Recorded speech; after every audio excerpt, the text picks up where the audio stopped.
Hello everyone, what is up? Welcome back to my channel. If you're new, my name is Brianna. And I am Corey. And in today's video, we are doing our entire Walt Disney World trip Q&A. Thumbs up. We do one of these trip Q&As every single time that we come back from a Walt Disney World trip. I always ask over on my Instagram if you guys have any questions, things you want us to chat through. And it almost feels like this is a video form of the podcast. It truly is. Like, we have it's a just theme. Chatty, yeah. We just chat. Yeah. And we answer your questions, and it's a good time. It is a good time. So if you're new, subscribe. We would love to have you join our community here. We always go to Disney. We've always got Disney vlogs. We've always got Disney things going on this little corner of the internet. However, I took all of the questions from Instagram. There was a ton. So let's just say right from the rip, there was a ton of questions. Some that were very much related to the trip, and then some that were just like your favorite meal of just everything in Walt Disney World, how to use a magic band, things like that. We are going to do an entire Q&A here, all dedicated to questions from this trip, and then I'm telling Corey in this moment, I'll take the rest of the questions and we'll do an actual podcast episode. That's no on the deal. rest. I feel like it's fun to do Disney Q&As because you guys always have so many questions, and we can yap. We can yap. I live and run on sentences. Yeah, Corey just lives and runs on sentences. Well, I feel like I'm a big yapper too. So if we actually just left all the footage in for this video, it'd be like, we could do a 2-hour video. Honestly, I think they would love that. That was like, what was that? Rock on. I always do that. Rock on. Whenever you're just like, hey, we're gonna do this, I'm just like, great. Great.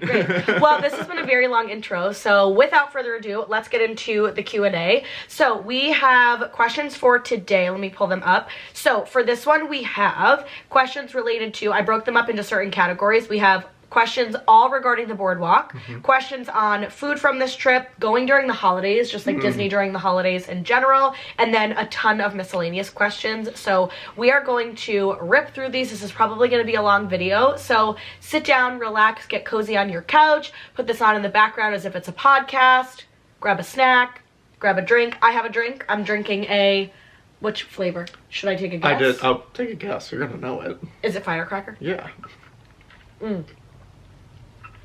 Liquid IV, firecracker pop. That was my favorite. I just have water. Oh, water. Okay. You'll probably need to fill that. It's literally the tip top. I know, but I just feel like that's not a lot of water. It's okay. All right. Well, without further ado, let's get into it. We're going to start with the boardwalk. However, there was a question that was asked that's not related to any particular topic. However, we do have a lot of new faces around here. Every time that we release a Disney series, I feel like we get a ton of new faces.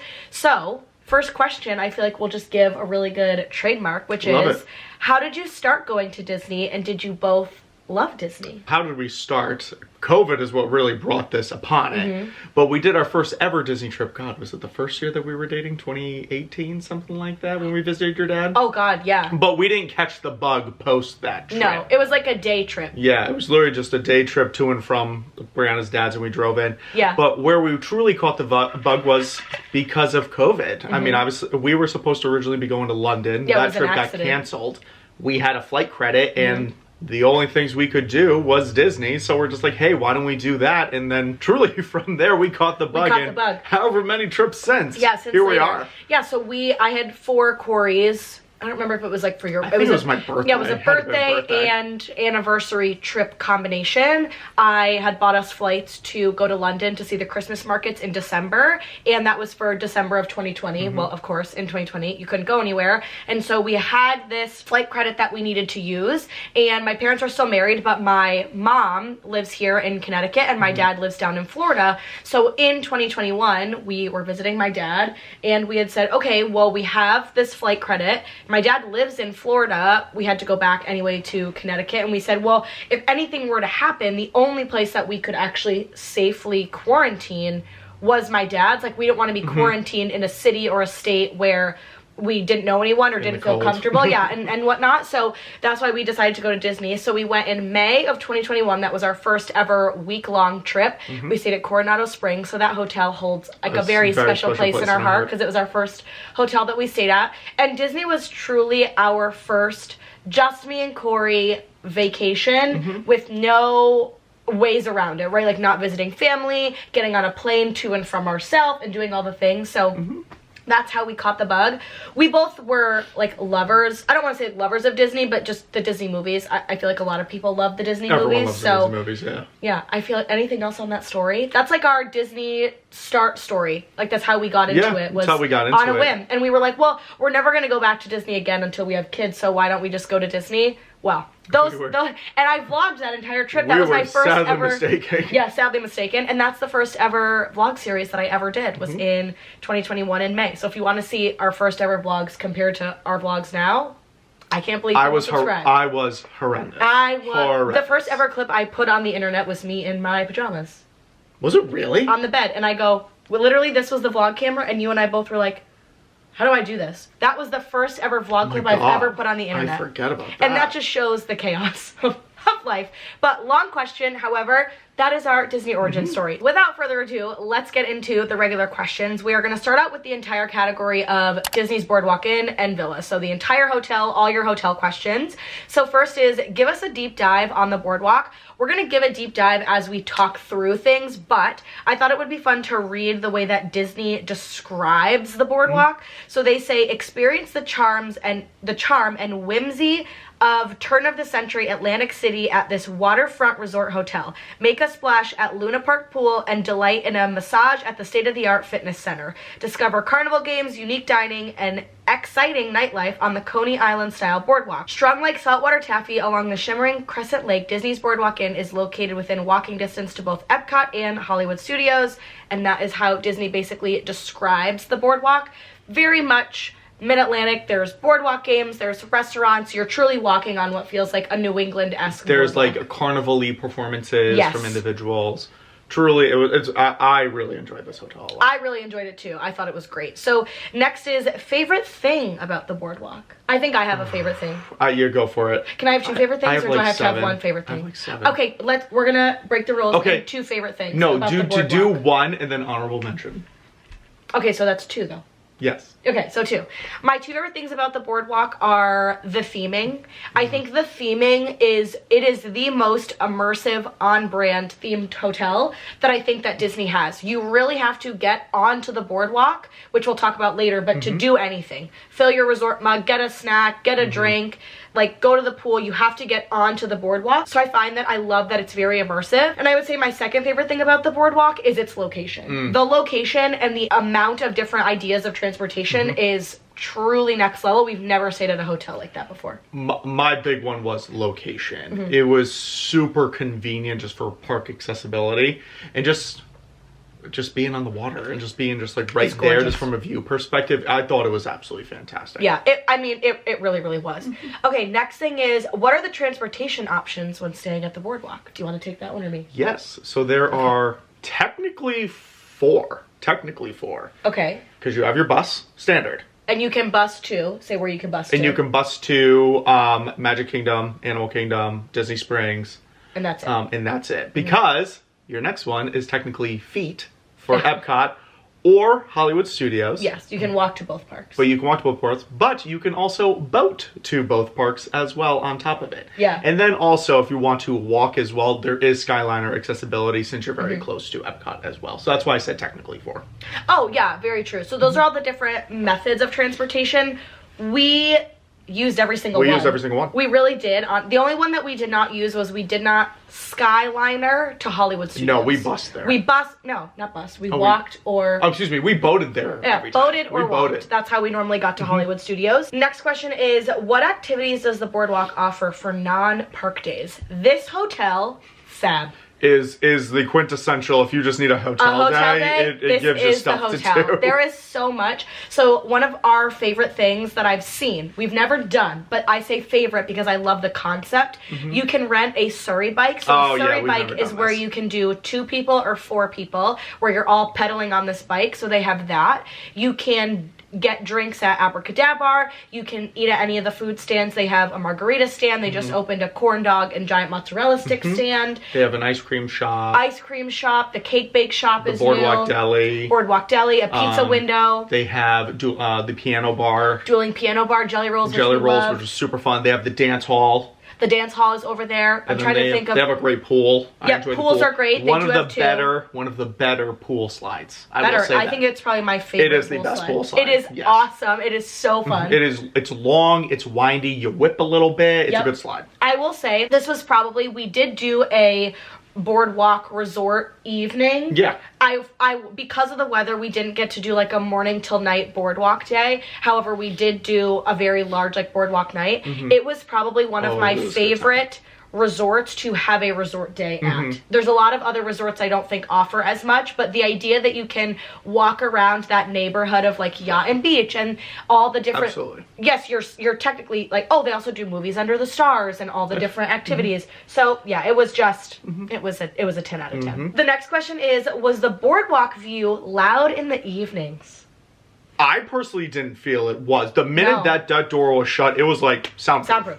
No sound. No sound. The only time you ever heard something is when the Epcot fireworks were going, because naturally that's just going to pierce through that. But still, was not an obnoxious. But not loud. Like, I think this is the other thing too. If you're a parent and you have littles and they are sleeping and the Epcot fireworks are going off, they would not be able, that wouldn't wake them. It's not like this big obnoxious banging, but there is this faint noise that you can hear.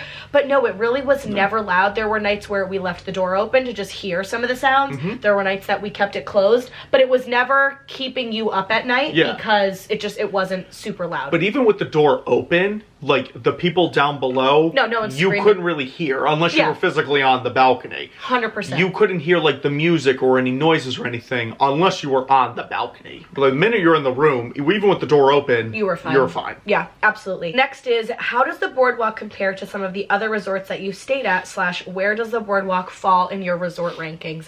This is so hard. So difficult. Yeah, for any of you that are new, Corey and I absolutely love to try out new resorts, whether it's value, moderate, deluxe. We've been on a deluxe kick recently, and so we have stayed at a ton. So for anyone that's new, we have stayed at, in no particular order, the Riviera, the Polynesian, Wilderness Lodge, the Grand Floridian, Saratoga Springs, the Boardwalk, Coronado Springs, Pop Century, All-Star Movies, and Port Orleans French Quarter. So have we stayed at 10 hotels? I think we have. I think it's easier for us to answer, where haven't we stayed? Haven't we stayed? So we have stayed at 10 hotels. I don't think there's any that we're missing. We haven't really sat and actually chatted, the two of us, of where it falls. Do we want to do an impromptu, just like rank your top 5, or like where do you think it would fall? Yeah, I think... Impromptu rating? I think we should do impromptu rating. Okay. But not, I think just, you have to give it a number. You're not rating other It definitely hotels. cracks my top 5. Definitely 100% cracks my top 5. Right now, I'm going to give it a 4. It's in my 4. You were giving it a 4. Yeah, so go from 5 to 1 for me. Okay. Goes Wilderness, Boardwalk, Poly, Grand Flow, Riviera. Okay. I think mine would go same. Wilderness Lodge, Boardwalk.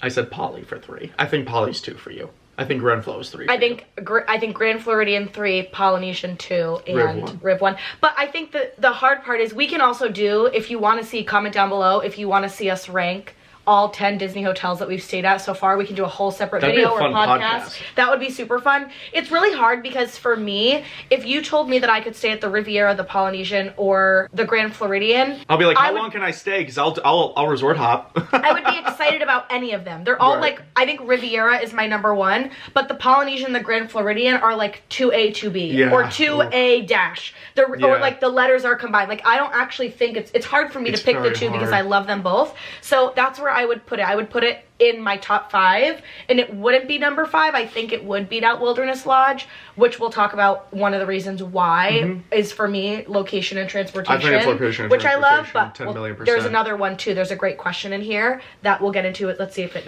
is next. Well, we'll answer it now, which is the Boardwalk more for adults, or were there a lot of families there too? There were families. This beautifully. Yeah, there were families there, right? You're at Disney, you're never gonna, there is no adults only hotel. There's no adults you're only always hotel. Gonna see you're always gonna see children. However, I also like that. Like, I don't mind seeing kids. I love seeing kids excited at the hotels. So for me, in my opinion, I think the Boardwalk is 100% the perfect adults hotel. Oh my goodness, without a doubt. If you are looking for a adult, exciting, invigorating hotel, the Boardwalk is your hotel, because there's Jelly Rolls and the dance hall and the Abracadabra bar and so many great food options and restaurants. You could spend a whole day. Food options. Yeah, you could spend the whole day just eating and drinking and dancing and swimming and spending your whole day at the Boardwalk, just based on everything that they offer. Without a doubt. So I think it is way more geared towards adults than it is to kids, because, for example, there is no Mickey waffles, there is no chicken tender, there is no mac and cheese, there is none of that, which I think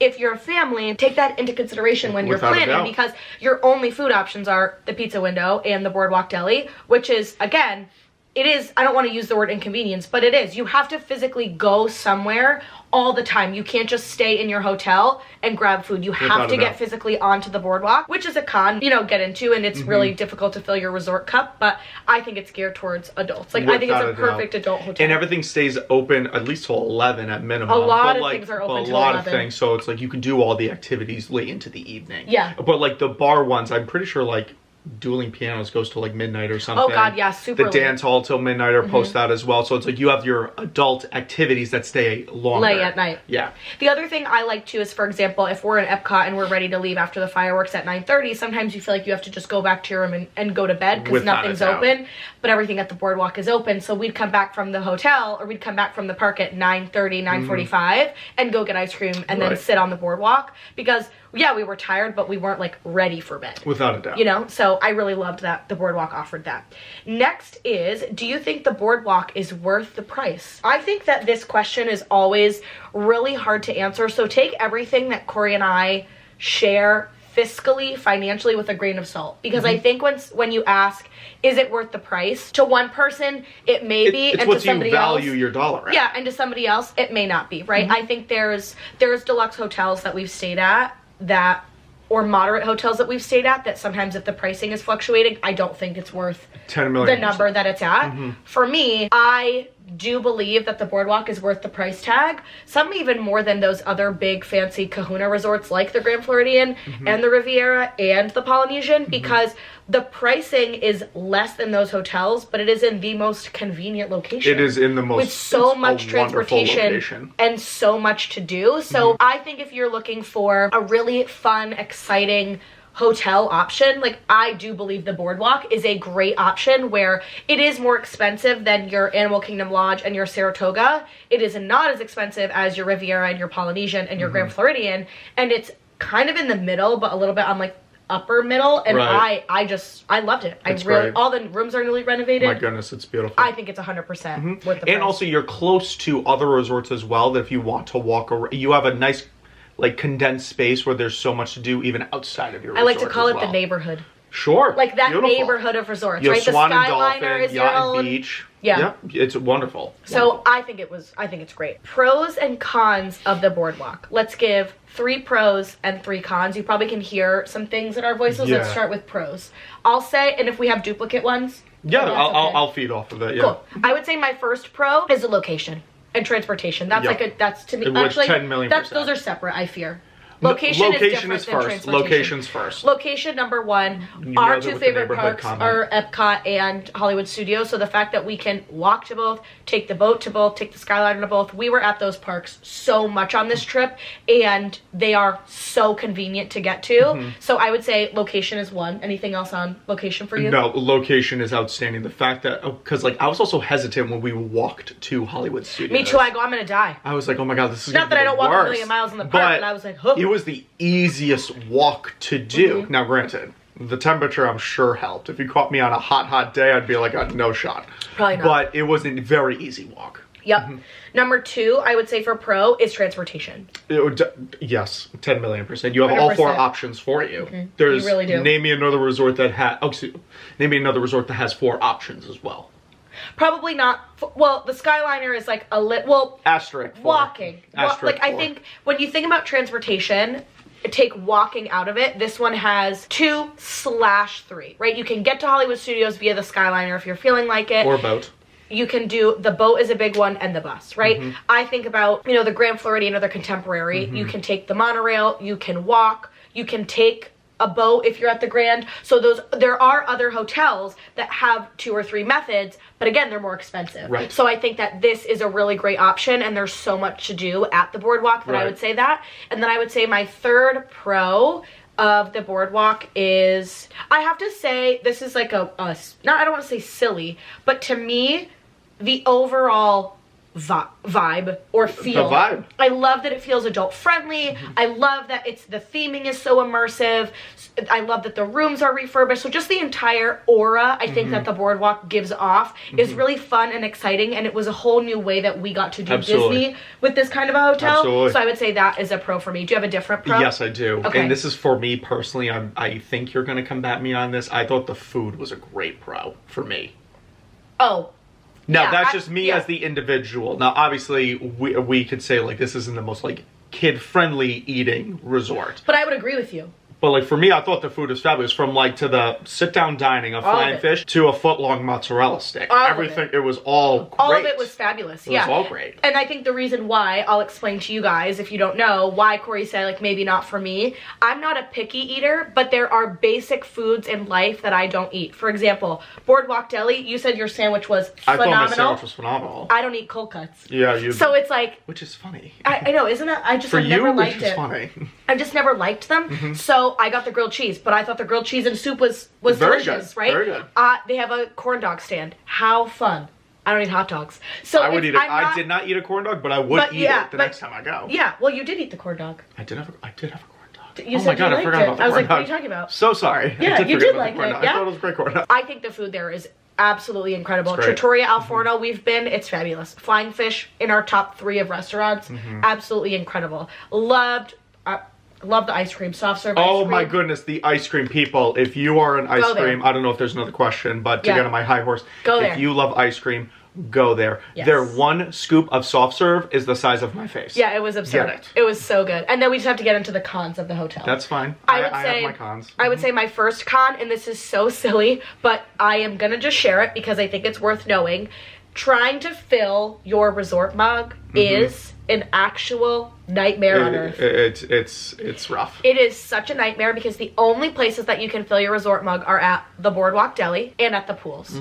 Now, if you're trying to fill your resort mug at the pool, they can't take your cup over the counter, so instead they have to fill up a soda cup. Because it's at the bar. It's not like it's not a dispenser. No, you have to ask the bartender, and then they fill up a plastic cup of soda, and then they give it to you. And this is silly, but it doesn't fill the whole cup, so you kind of have to ask for 2. So, like, if Corey's going up and filling, he has to ask for 4 sodas, and then, like, kind of fill them. So I would say that's a con. Not that it's an inconvenience. I understand, like, you know, nothing is perfect in life. But just, you know, I love that Pop Century, there's that 24-hour filler, and we can always fill our cup, right? When we're at, I think the Riviera also has a 24-hour filler right outside of Bar Riva. Like, we can always fill at all these other resorts that we've stayed at. We've always just been able to, like, pop down the elevator, fill our cups, and come back up. But I feel like here it was just a little bit more of like an inconvenience to have to fill 100%. the resort cup. For me, my second con, this is for all the logistical people out there. Yeah. Accessibility to get to the boardwalk was not my favorite. So where we were located, there's no like multiple doors to walk out of to get to the boardwalk. Oh. You had to walk either to the center, yes, where the lobby is, to go down the stairs and then out, and there's the boardwalk, or you walk all the way to the end of the hotel section. Yes. And then where the door was, it was in the back, so you had to walk around and then go to the boardwalk. So I thought accessibility to get the boardwalk from the hotel, depending on where you're at, like is to get kind to of your tough. room. Get to the room or even get to the boardwalk as well. I didn't like the fact that I could just find a staircase and boom, a door right there. Oh, I'm sorry. I'm having a brain blast. You're saying getting onto the physical boardwalk. You don't mean getting to the hotel. No, You're physically, I'm in my room at the hotel and physically getting to the boardwalk. That's a con. That's a con for me. 100%. That was a con for me. And it's because at a lot of the way that the hotel is structured, imagine like a U shape, like a horseshoe, and then a backwards horseshoe. Yeah. So the only way that you can get out, there's really no doors in the middle. Like you kind of have to go all the way around. You have to go to the ends or into the direct middle. Yeah. And I'm trying to think, maybe a third. I would say a third con is that food options for kids or just it's rough, quick basic option, they're just not available. Like, you're either at the Boardwalk Deli or you're getting a pizza.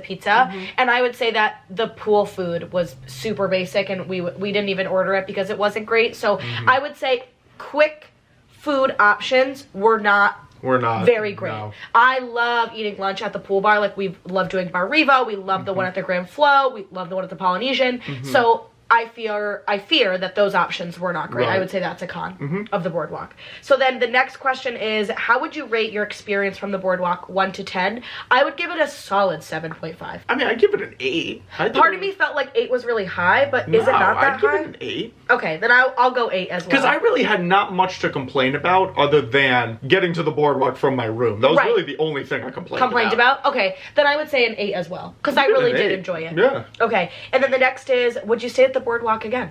100%. Yeah. We would love to stay at the Boardwalk again. I feel that it is such a great hotel, especially for adults, and just a lot to do. And we like having stuff to do at our hotel. We do spend a lot of time at our hotel. So that's what I would say for that. All right, so next we are going to get into all of our food questions. There weren't too many food questions, honestly, which I feel like is okay. But the first one is your favorite sit-down meal, quick service meal, snack, and drink of the trip. So I would say my favorite sit-down meal of the trip was my dinner at Flying Fish. Oh, Flying Fish. Always. Flying Fish was delicious. I got the scallops with grits or scallops with something, and it was absolutely to die for. You got so we did the surf and turf. We did the surf and turf for me because I added the lobster tail to it. I had the filet and I added the lobster tail. Oh, that was fabulous. That was mighty. Favorite quick service meal? I would say my favorite quick service meal was my bowl at La Cantina in Epcot. It was the best meal I've ever had at La Cantina. So mine is party related. Is that not part of it? That's fair. You can say that. Mine had to be Pecos Bill during Mickey's Very Merry. That was outstanding. Yes, that was delicious. I will say, honorable mention, favorite quick service meal, to my cherry cola braised beef nachos that Pecos Bill just redid their menu. Those were good, So you could even say that, like if you had to not pick a party one. Pecos Bill. In general, all categories, was delicious because they just redid their menu. Yeah. Next was favorite snack from the trip. Ooh, the footlong mozzarella stick. I thought that was fun. I think I would have to say the same thing. The footlong mozzarella stick. That was new for us, so I really enjoyed that. And then favorite drink from the trip. What was my favorite drink from the trip? That holiday fashion from Dollywood Nights. Alcoholic drink. Yeah, that was your favorite. I would say, I'm just going to say a crispy Disney Diet Coke because there's nothing better. There's literally nothing better, in my opinion, than a crispy Disney Diet Coke. Next is, did you use the Disney dining plan, and have you ever used it in the past? So we did not use the Disney dining plan. We have not used it in the past, and that is because when we were going in 2021, when COVID was just like settling down and the parks were opening back up, there was no option to use a Disney dining plan, which you're probably thinking, well, would you ever use it? The next question is, would you ever use the Disney dining plan? And my answer very well could be different than yours, but my answer is no. I will not use the Disney dining plan, and that's for 2 reasons. Number 1, I don't drink. So I'm not an alcoholic drinker, and there's like a drink, an entree, and a dessert included in your meal. I don't drink alcohol, so I feel like I'm not getting my value for that. I love an entree, right? When you're doing a sit down, and we almost never get dessert. No, we never do. At the restaurant. So to me, the dining plan doesn't feel worth it. Even the quick service dining plan, I don't feel like is worth it because there are certain days where we're doing just quick service. There's days where we're just snacking through Epcot and we're not sitting down whatsoever. So no, I've also seen, I think it was Bethany Vinton that did a podcast episode with Raising Mini-Me's, and they did an entire data pull on if it's actually worth it financially. And in order to break even on what you're spending, it's about like 15 to 20% of the time. If not all the other percent of the time, you are giving Disney that money back. Like, you have to scam the system. Not scam it, but you have to really work to get the most expensive cocktail, the most expensive dinner, and the most expensive dessert to, like, make $5 or $10 and you have to do back, that every and I don't want to do that. And you have to do that every day. And Yeah. it's like, I don't want to do that. I don't want to do that. So, short answer for me, no. I wouldn't use it either. Mm-hmm. I didn't know about the value thing, but I just know Brianna and I don't touch the value of it at all. Now, granted, I understand the appeal of it because you don't have to worry about You're forking totally up paying for money. convenience too. You're totally paying for convenience, and you don't have to fork up the money while there. Yes, I'm on the Disney dining plan. Here you go. Goodbye. Right. Like, you don't have to So just like easy. feel as though you're just forking out your card the whole time. So I totally get the appeal to it. Just going off of the value thing, Right. we wouldn't touch it, and so I wouldn't do it.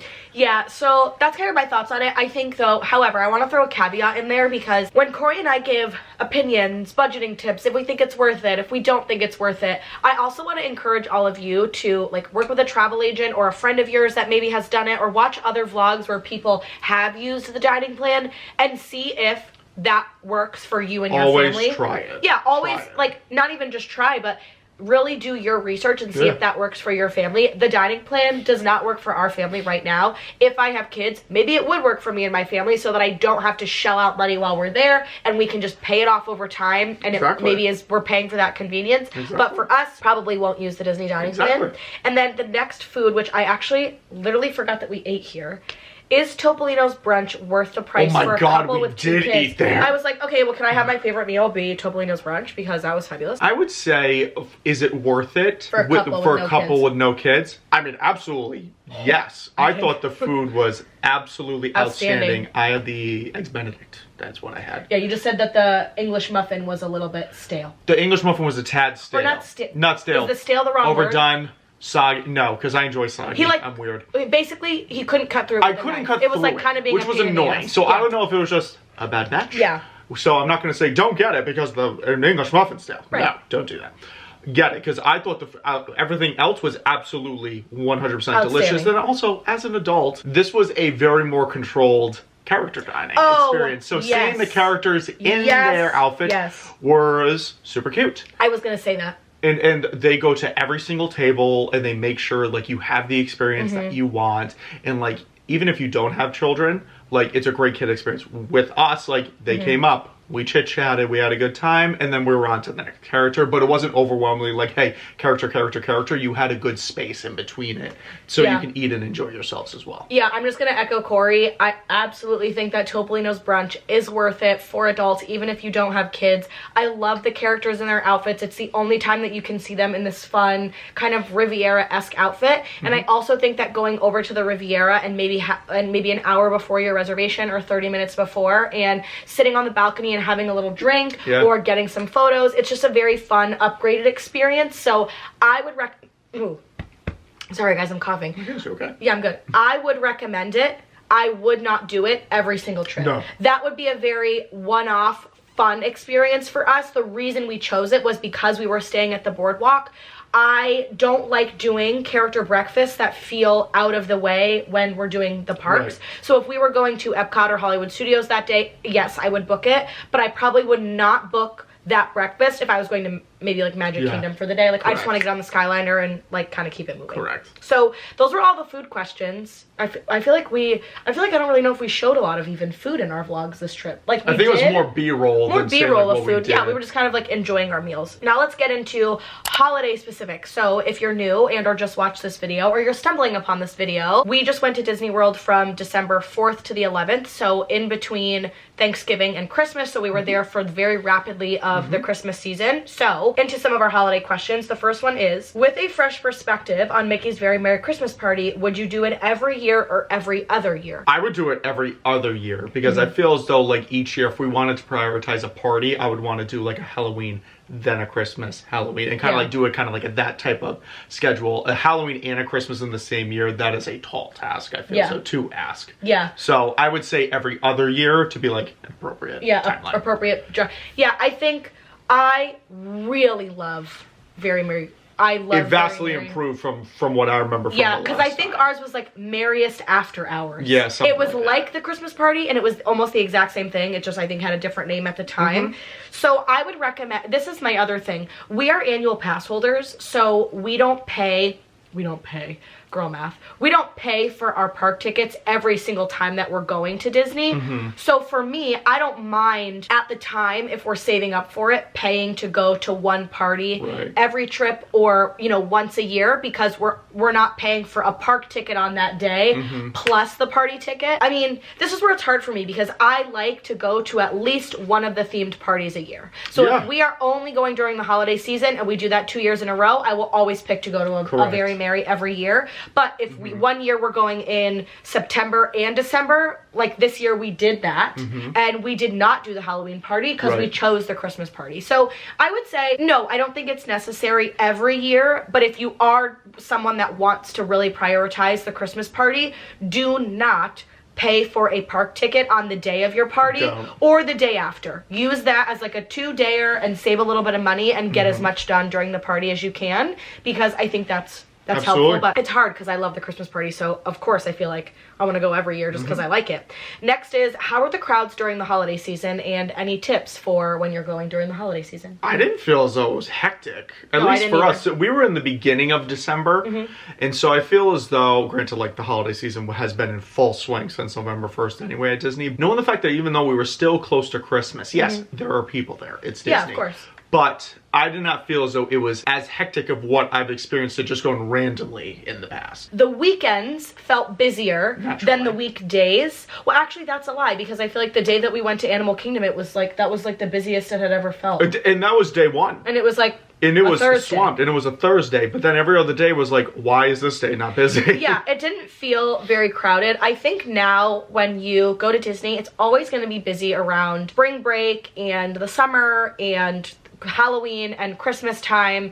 You know, you're always going to get crowds. You're never going to go to Disney and have light crowds. It just doesn't exist. There's locals around, there's people that are traveling, you know, on their holidays and whatnot. So I would say I have 2 tips for you if you are planning to go during the holiday season.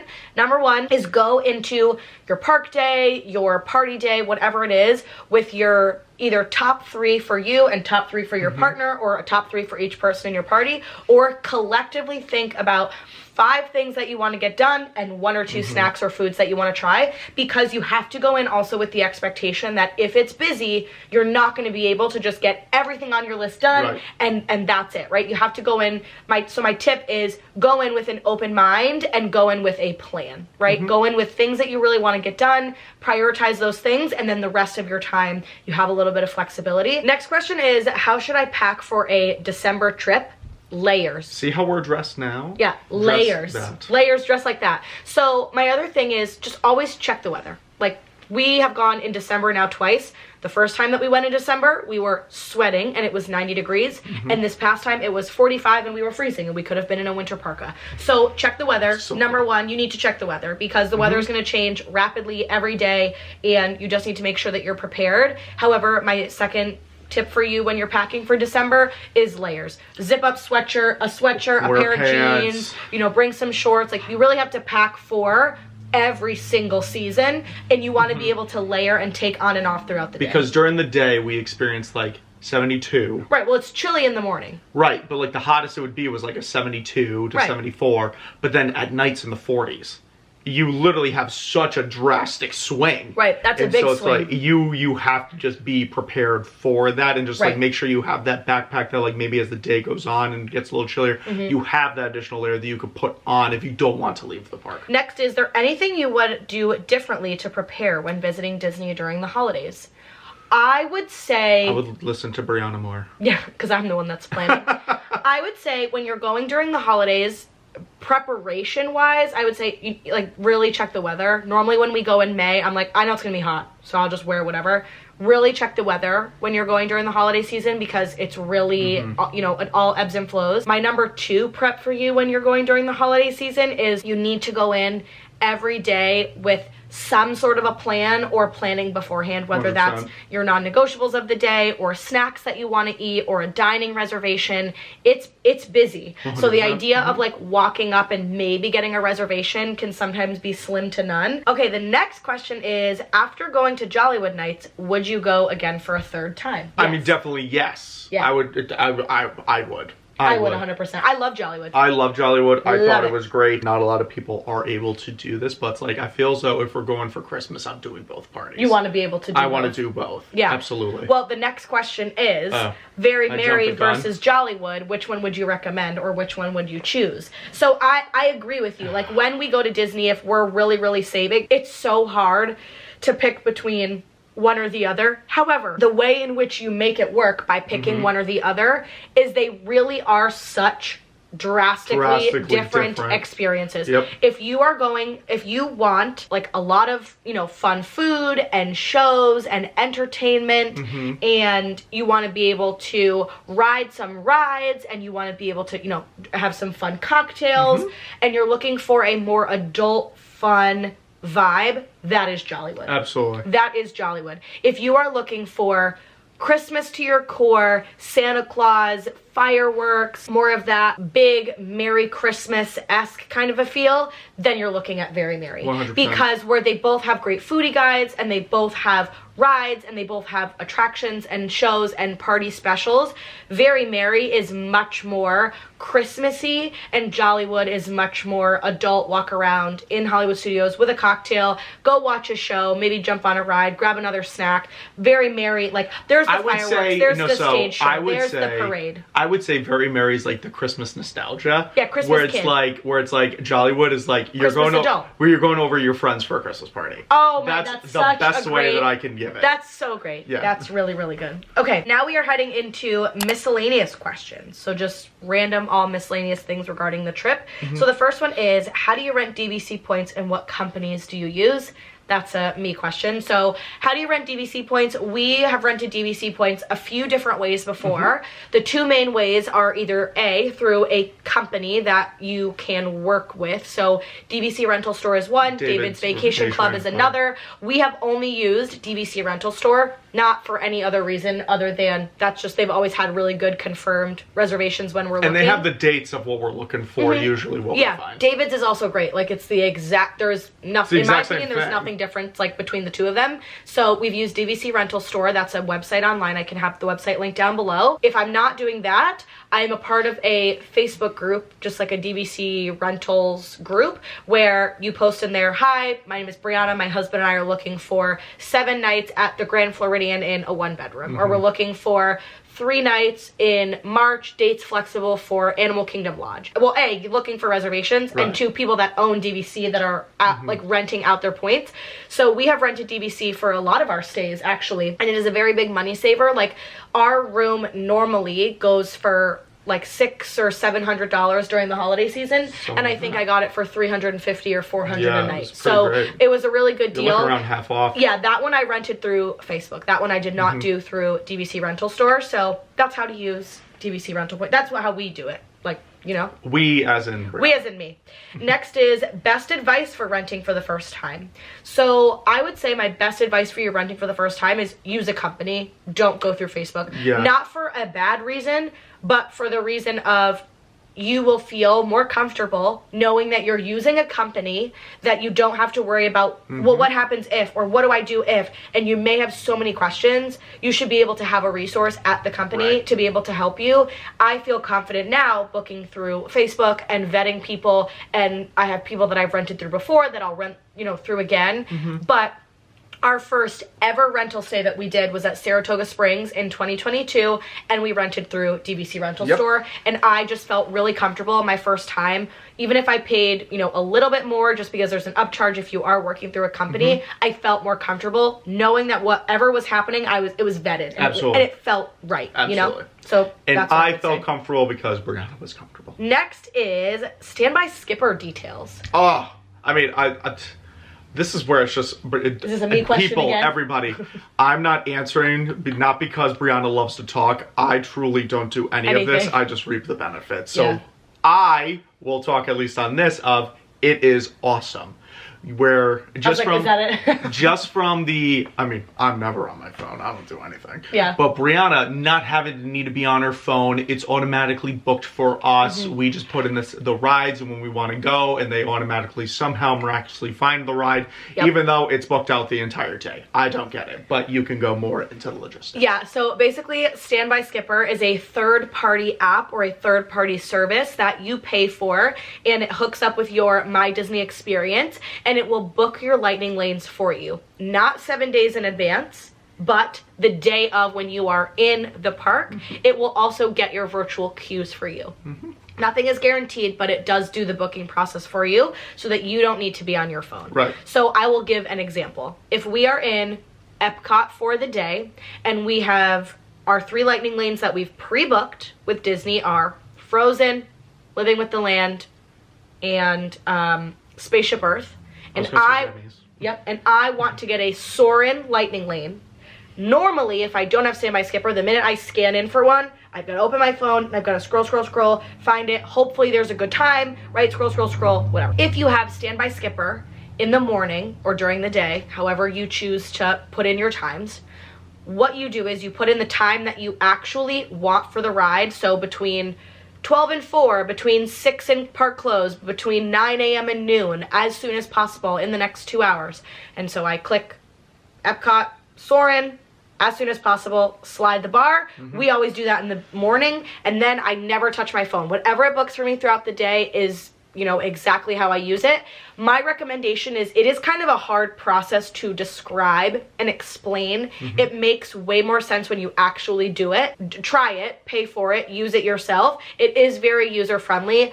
Once you get the hang of it and get your hands wet and get into Standby Skipper and using it, it's very simple. Right. And we always use it on our trips because I'm already videotaping on my phone for content and YouTube, and I just I don't want another thing on my phone. So it is $25 for one day or $45 for the entire 7 days or 14 days, however many days it is. Now, that is for up to 12 people. So if you're a family of 5, you're not paying $45 per person per week. You're just paying $45 for the entire week for everybody in your party. It's up to 12, right? Yeah, up to 12 people. The next question is, what bag do you use in the parks and what do you put in your park bags? I use a Lululemon crossbody. The exact name of the crossbody I don't know, but it's I'll see if I can link it down below, the bigger size. And then for me, it's literally just my phone and my wallet, and then I have attached to, and then also our pins now, because Brianna's got me on the pin trading thing, so I'm a little pin folio thing. Yeah. So I have that in there. And then usually with a carabiner, and I'm usually carrying the water bottle and the popcorn bucket. Yes, and then I use the Baggu medium crescent bag because I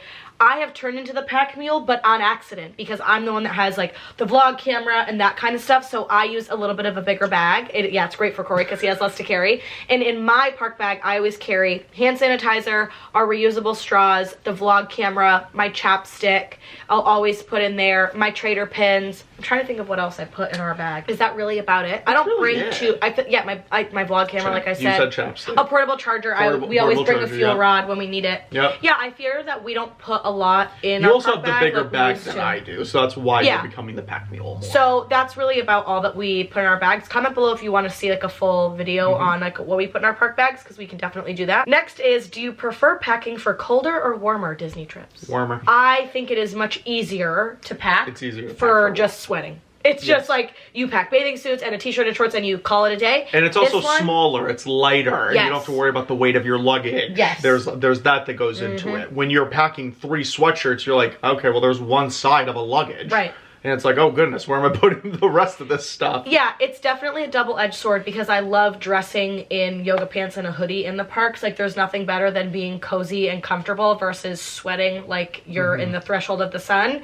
However, it is easier, in my opinion, to pack for the summer months because you're just throwing on a t-shirt and shorts or a tank top and shorts or a bathing suit for your pool day. You're not packing an excessive amount of layers because it's 100 degrees, so you're not layering anything. Next is, can you share your pin trading cases? Yes, I can. BRB, and I will go get them because they're in the office. Okay, back from the office, and pin trading cases and pin accessories and whatnot. So, first and foremost are these little pin folio, little pouches. I will have all of this linked down below because I got a ton of questions on what we were using in the parks. We have moved away from lanyards. We did that once, and then I saw someone using these on Instagram, and I said, oh, I'm gonna try it. I can't imagine imagine not having this now. I literally can't not imagine. So basically what it is there's two things you can buy. You have to buy them separately. So the first one is this little pin folio pouch. So this has pins on it because these are some of my traders. And it's basically a foam board. And then those are some of Corey's other traders. And then you just stick your pins inside of it. This is $15 for 5 of these little ones. So we bought those. And then next are the pin folio little zipper pouches. So what you now do is you just put this in here and zip it closed. That way it's safe and protected in your bag.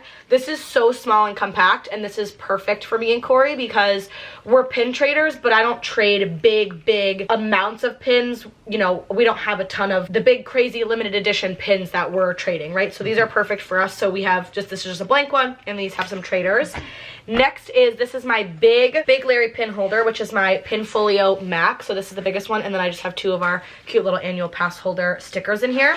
What we do is we bring this with us on vacation that is full of our traders. And then what I did on this last trip was, as the traders left the pin folio, I put all of our new ones that we wanted to keep in here. Everything in here right now is all of our actual trader pins. So here is all of our traders. It's just this big book, and then it has this little plexiglass, this little plastic piece so that they don't scratch. So here's all my traders. If you're seeing anything that you need, let me know. I'll leave it on for a second. You can pause the video and see if you like anything, and you can DM me and we can trade. But these are all of our pin trading accessories. We just recently started using, like I said, these. This is the first trip, and they're a game changer. Yeah, it really does make your life so much easier, and I absolutely love bringing this. I always pack this either in my carry-on or my personal item.